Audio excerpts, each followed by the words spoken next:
This is an overview of now a bit of an older project called the Pink Gingham Project.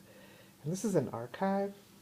I'll walk you through a little bit, and this is sort of the basis of the project, which is a swatch of pink gingham come from uh, childhood curtains that were in our home in Mamaroneck, the room that Kelly and I shared. And this is an iron transfer of small drawings that I created after my daughter was born. And these drawings are about 60 plus in the whole batch of them. They're made from white gouache and chart pack marker, so really delible, heavy marker. And the photographs are all photographs, most of them that my mother took. And some date back as early as the late 50s. There are volumes and volumes of family photographs. Some people no longer with us.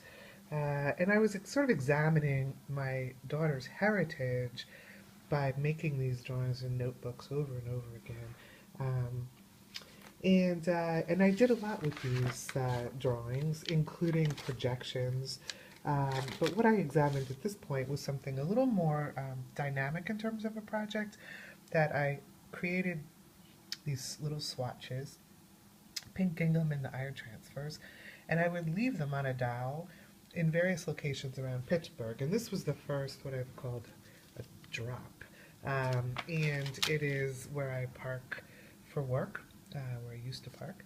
And it's along the Monongahela. So these things started to sort of have relationships along the rivers of, this is in the bottom of Lawrenceville, along the Allegheny. So different places along the rivers in the Pittsburgh region, kind of tying together or sewing, as it were, my heritage with now this environment where my daughter is being raised.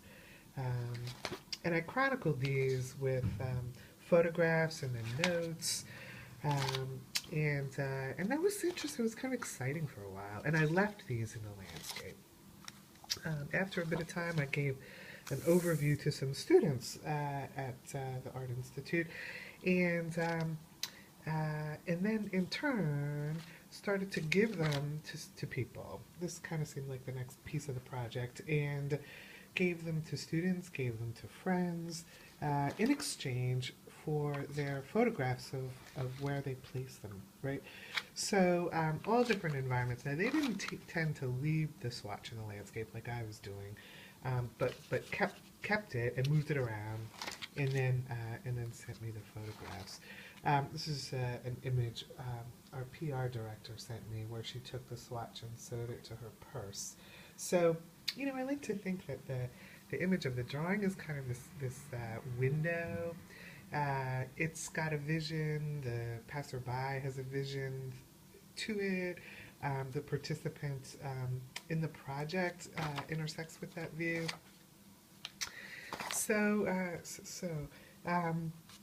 I continued to examine things. I think some of the subjects that I like to investigate are certainly things that have to do with my familiar world, and obviously family is a big component of that. But there's this interesting intersection of the public world, and this project seemed to consider that, where there was this interstitching of something that was extremely domestic and private, really, with something that had less of a boundary. It sort of stretched this notion of boundaries. And I don't know that I'm finished with the drawings. I think I'm finished with the Pink Gingham project. There it is in Vermont, all different places. A Chinese classical dance advertisement, I think that's in Vermont as well. And then Florida, all different locations. So we'll see what happens next week.